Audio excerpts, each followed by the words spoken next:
Don't push the pink skins to the thin ice. Alright folks, how you doing? So in this presentation I'm going to be looking into a book called Mars and the Lost Planet Man. Disclaimer, under Section 107 of the Copyright Act 1976, allowance is made for fair use for purposes such as criticism, comment, news reporting, teaching, scholarship and research. And we're delving into a chapter called Martians. So let's get right into it. Martian Wars. So Martians were outnumbered and outgunned and lacked the technological wherewithal for survival during the volatile period. Martian wars against the Serpents lasted countless eons and sputtered out ages ago. Martian refugees were exiled to Earth by the Serpents, with the most recent batch prior to the human Renaissance era on Earth. Martians were a much more powerful race in the past, and they were able to hold their own for millions of years before their eventual downfall. The remnants. Mars retains a significant and diverse population to this day. Hidden on the surface and deep within Mars's innards are the remnants of a once dominant Martian civilization.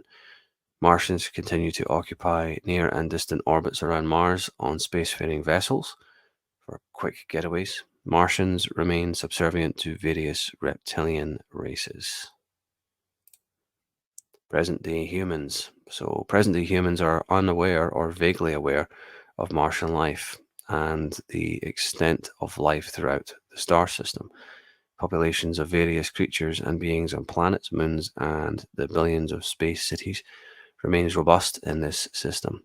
As is true with infants who are unaware of the hustle and bustle and goings-on in the world around them, humans on Earth are unaware of the goings-on in the star system all around them.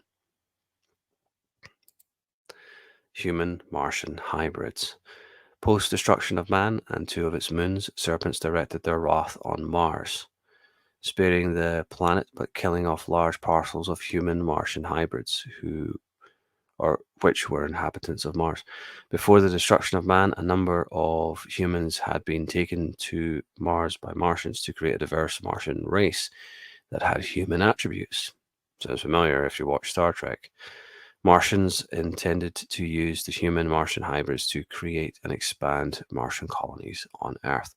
By the way, Man was the planet between Jupiter and Mars where the asteroid belt is now. That was destroyed ages ago, and I'll get into that topic later on.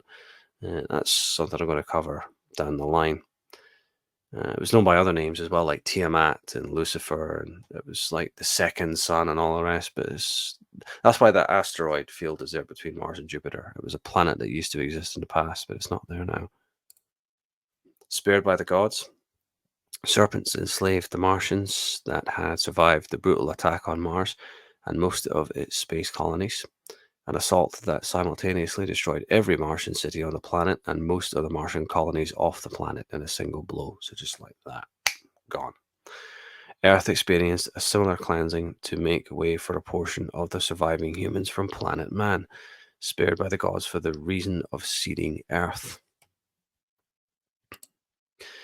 Crossbred with Martians. So Serpents were commissioned by the overseers gods and received approval and privileges to establish kingdoms and population centers on Earth. Earth was destined to receive a series of races from various star systems in the galaxy, but also from Mars to Venus, and Serpents called Venus home. Isn't that interesting? Races from other star systems were crossbred with Martians, Venusians, and humans, and make up the primary races that are only the traces of the ancestors of modern humans. Interesting when you watch shows like Game of Thrones, isn't it? And they talk about the blood of the dragon. The dragon's really like a serpent. Yeah, watch these shows with educated eyes, folks. Vikings from Mars. So Vikings even from Mars are one of the most recent concoctions that were dropped off on Earth by the Serpents. Humans, or humanized Martians, were provided with leadership skills and allowed to plow into and take over weaker human and subhuman tribes and societies that they came upon. Serpents made frequent deposits on Earth of such barbaric tribes, spanning periods of thousands of years before the last major ice age. Deposited on Earth. So, the destruction of homogenized Martian societies by the serpents left Martians on the brink of extinction. Deprived of technology by the serpents, many of the surviving Martian clans lapsed intellectually and technologically and became as beasts. Numerous Martian clans were deposited on Earth by the serpents. Martians roamed the Earth. So, Martians roamed the Earth as hunters, killing animals and other lesser humanoids for food. Martian tribes tamed wild roaming animals for domestic uses, turning them into beasts of burden, as well as a maintainable and readily available food source. During the course of time, Martians underwent mutations. The Neanderthals.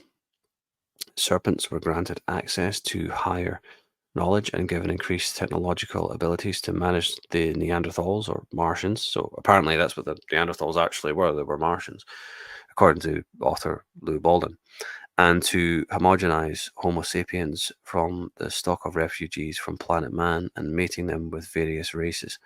Some primate species and numerous other animal types were salvaged and they were re-established on Earth. Martian ruins. So Martian ruins covered the Martian surface for eons after Mars was left desolated. Remnants of cities and the bones of Martians and other creatures slowly dissolved in the abrasive Martian winds. Remnants remain and are strewn across some of the Martian landscape. Most vestiges are buried deep in the Martian soil or lie loose in the many caverns and caves inside Mars's vast interior. The surviving Martians. The once powerful civilization on Mars was reduced to fragmented ghettos of Martian clans. Martian refugees rummaged amongst the rubble and the dust of structures and cities for food that had become scarce. Martians were allowed to subsist and exist in miserable conditions until they were relocated to other planets and moons. Isn't this like the game Fallout? Apart from the whole being relocated to other planets and moons and all that, but I never actually played that game. I'm just kind of vaguely familiar with it. It sounds a bit like that. I don't know. Let me know. Let me know in the comments. Is Fallout a good game? I never played it. Advanced ships. So Martians were enslaved and used as labor, warriors, and for hybridization with native beings on the planets and moons they were relocated to. Numerous Martians hid deep inside the interior of Mars.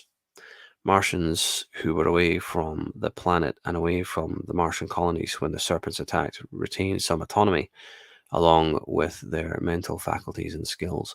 Those Martians had technological abilities and advanced ships that they continue to use for survival. The asteroid belt.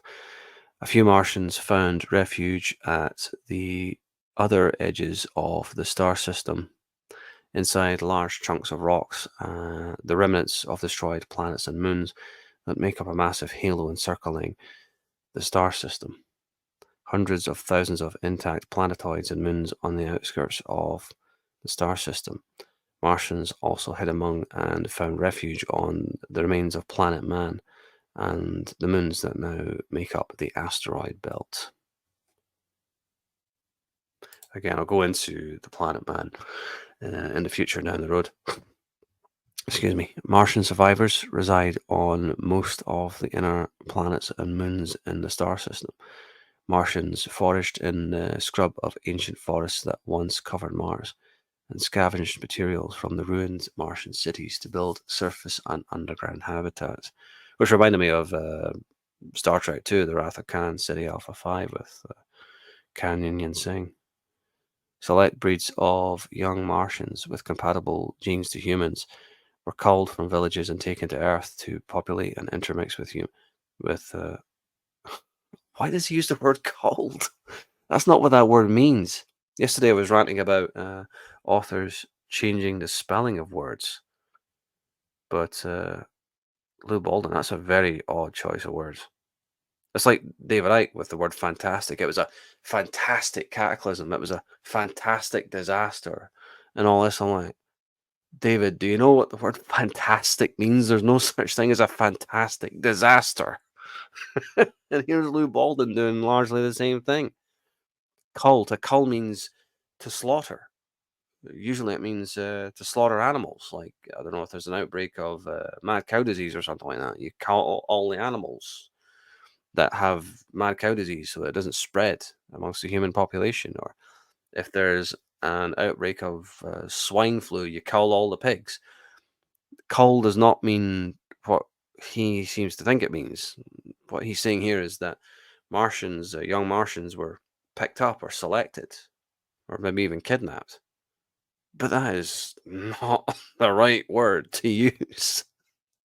Culled from villages and taken to Earth. Cull means to kill or to slaughter like a group that's maybe infected with a disease or something.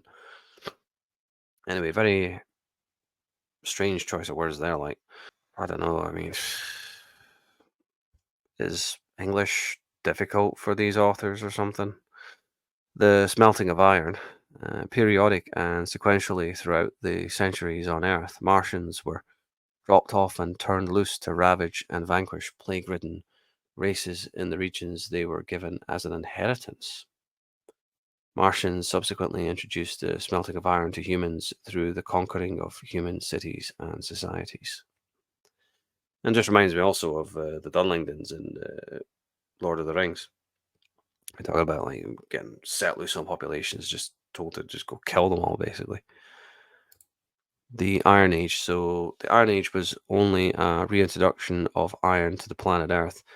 Bronze, iron, and other metals are innate to Earth and native to all planets and moons in the star system. Doesn't Luke Baldwin just completely contradict himself there within the first two sentences? Iron was reintroduced. The next sentence, iron is innate to Earth. How can it be reintroduced to Earth if it's already in the Earth or on Earth? Not to play the preposition game, but what? That doesn't really make a whole lot of sense. These books need editors. I'll, just pay me a moderate sum of money. I'll edit these books myself. When I read these books, like Thomas Beaumont, like, When Scotland Was Jewish, like The Biggest Secret, like this, like Brian Desborough's They Cast No Shadows, I think, did anyone edit these books? Hire me. I'll edit your book for you, right? For one thing, I'll spell the words correctly, and for another thing, I'll use the correct word. And also, I won't contradict myself from one sentence to the next. But anyway, iron was prized. The ability and knowledge to turn these base metals into fighting implements and for use in agriculture and industry was calculated and timed by the overlords who steadily disseminated bits of knowledge to Earthlings. A lot of myths talk about things like this. One large moon. And, in case you haven't picked up on it by now, the Martians in science fiction are essentially the Klingons, if you're a Trekkie. Mars had one large moon that was destroyed during the attack by the Serpents. Some of the moon fragments fell to Mars and the rest scattered to other inner and outer planets and moons as meteors and solar dust. Earth received sporadic shipments of Martian hybrids, post-Neanderthal stage and again in several stages after the worldwide floods. Floodwaters from the melting ice wiped away, killed off several tail-end late civilizations of humanoids that were placed on Earth ages earlier. And that's what I mean, like, at the beginning of Star Trek 6, The Undiscovered Country, Praxis blows up, which was like the main moon and energy source for Kronos, the Klingon homeworld. And then you read this, and you're like, oh, maybe that's where they got the idea from in terms of the plot. But I know they say like it's the wall comes down in space and all the rest, but watch it again. The Federation and the Klingons, they both wear the same colors, red, the Martian colors. They're basically what David Icke likes to call opposames. They're both empires. One's honest about it, one's not. But watch these shows with educated eyes. Northern climates. So Martians adapted to colder climates after the near destruction of their race and their planet, a major setback that left Martians unequipped to deal with the reduction of solar heat. The sun transitioned and entered a calmer and cooler stage. Martians that were resettled on Earth were deposited in northern climates, which I've kind of alluded to before. See my previous presentations. batches of Martians. So batches of Martians shipped to Earth were specifically bred to coincide with the race of humans they were meant to encounter, conquer, and mate with. Martians were aggressive by nature. Martians pillaged, subjugated, and displaced most of the races that they made contact with. Martians killed the males and impregnated the females, spawning new breeds of humans. Well, there you go. Now, there are things that I've left out of this presentation. Not everything makes it in. And if you're wondering like about Venusians and serpents and reptilians, well, don't be lazy. Go buy the book. You know, I'm only giving you a portion of what's written in the book, you know, and it's edited down and streamlined and just getting straight to the point, basically, as much as I possibly can. But I'll link in the description where you can get this source. And as David Icke likes to say, and I'll repeat his mantra, join the dots. Watch the previous presentations I've done in the last few days and connect it with this one. And you start to put it together, you know. In the words of Socrates, I can't teach you anything. I can only make you think. Take care.